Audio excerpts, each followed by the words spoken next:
મને પહોંચવા નહીં દે તો લાય અત્યારે હું શ્રાપ બનીને ભાગી જાઉં.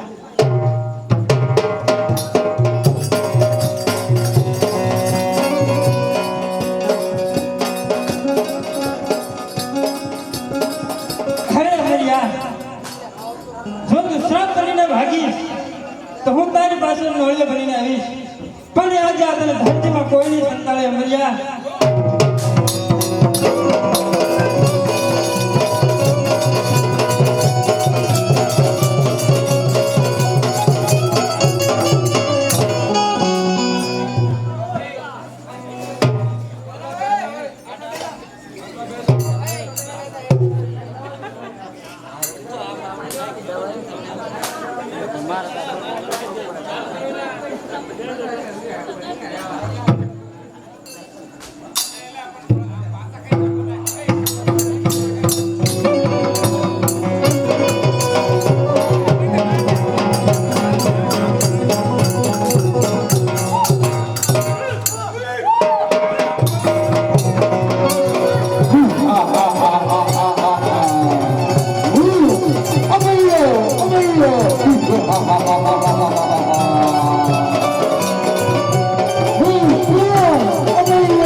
વધી જશે અને માય શક્તિ ઘટી જશે.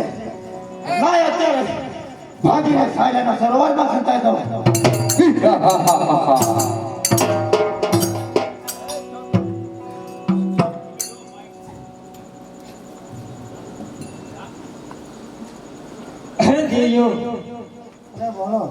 અમરે તો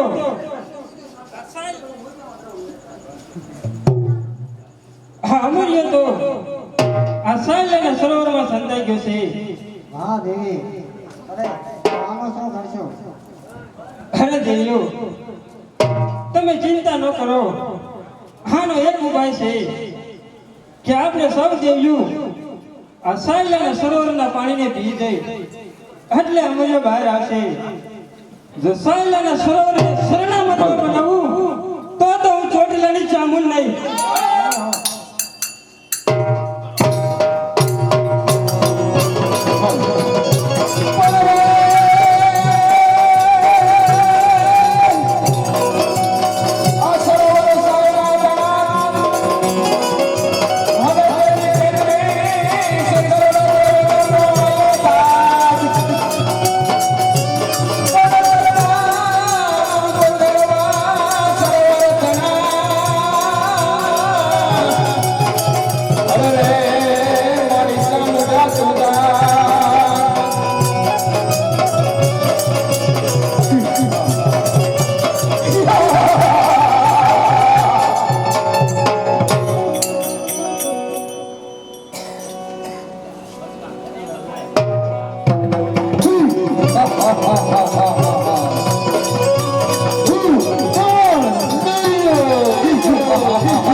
મારી શક્તિ ઘટી જશે. તો લાય અત્યારે સામે ગાયનું કરતું છે તો ગાયના કરતામાં સંતાઈ જાઓ.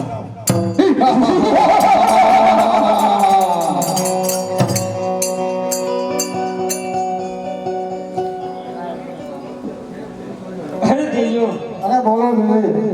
હા અમર તો ગાયના કંકાલમાં સંતાઈ ગયો છે.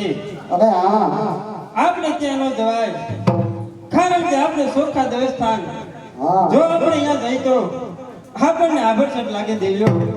હા તો દેવી આનો શું કરશો? અરે દેજો આનો એક ઉપાય છે કે આપણે સૌ દેજો આપણા આંગનો મેલ ઉતારો, હું એમાંથી બાળકી બનાવું, એ ગાયના કંકાલમાં જાય છે અને એ અમરિયાને બહાર કાઢશે દેવી. બરાબર છે દેવી.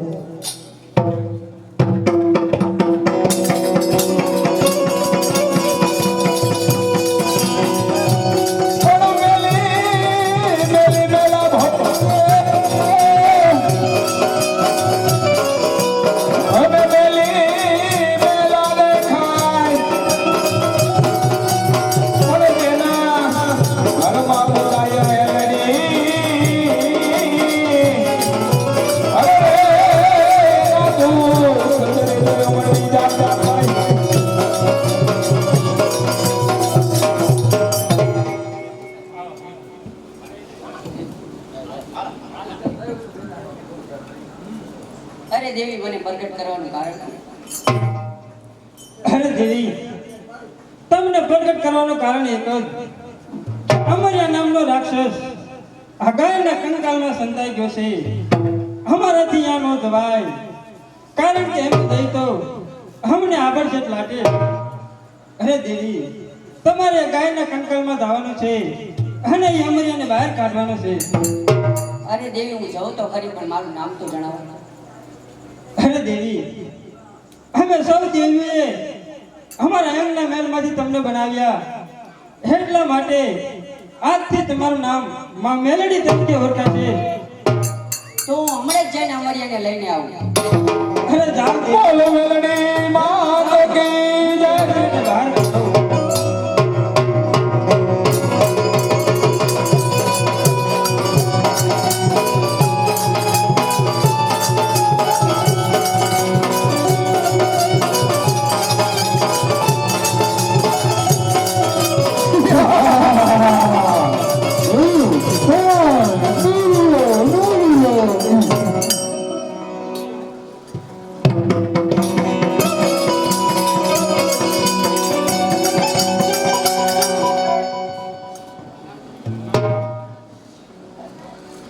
હે મને આ ગાયના કરતામાંથી